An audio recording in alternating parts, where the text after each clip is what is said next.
Bonjour à tous et bienvenue dans cette nouvelle vidéo. Aujourd'hui, on va continuer d'avancer en mathématiques avec les unités de mesure de contenance.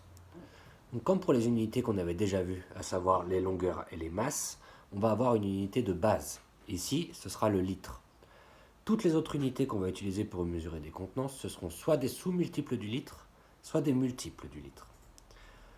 Le tableau de conversion des mesures de contenance se construit de la même façon qu'on construit le tableau de mesure pour les autres unités.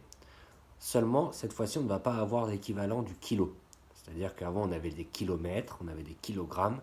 Ça n'existe pas pour les litres. Le tableau s'arrête aux hectolitres. Les autres unités restent les mêmes. On a donc l'hectolitre, le décalitre, le litre, le décilitre, le centilitre et le millilitre. Et la lecture du tableau se fait de la même façon. Comme dans l'exemple de la leçon, 5 hectolitres sont équivalents à 50 décalitres, qui sont équivalents à 500 litres. Sur le même exemple, 8 litres sont équivalents à 80 décilitres, qui sont équivalents à 800 centilitres, eux-mêmes équivalents à 8000 millilitres. Petit fait, petite anecdote, les contenances, on les imagine toujours plus grandes que ce qu'elles sont en réalité. Si je prends 1 litre d'eau, en réalité ça tient dans un cube de 10 cm par 10 cm.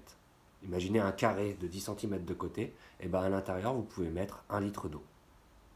Voilà, c'est tout pour aujourd'hui. Il vous reste juste à recopier la petite trace écrite dans la partie grandeur et mesure et à faire le petit exercice d'application.